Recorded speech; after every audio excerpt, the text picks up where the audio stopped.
ipapakita ko sa inyo yung comfort room ng Satba sa Quezon. Ang ganda, ang cute. Ito sa likuran ko. Meron silang cold water at saka hot water. Pero yung loob, ang ganda.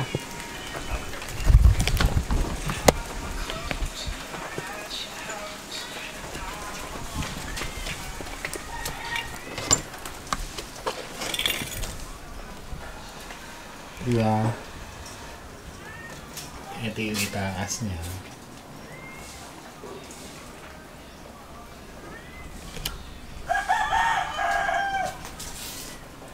Kawayan. Ang linis. Ganda ng interior niya. Tapos yung pinatuhan ng kanilang lababo. Lumang makina ng tahian. Ayan o. Ang galing, di ba?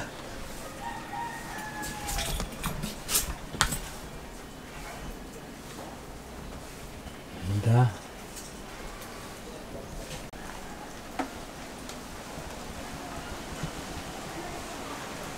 Baka 7 feet yan. Sabi ko baka 7 feet. Tatatlo lang kami dito. Si Isay na, nawawala pa.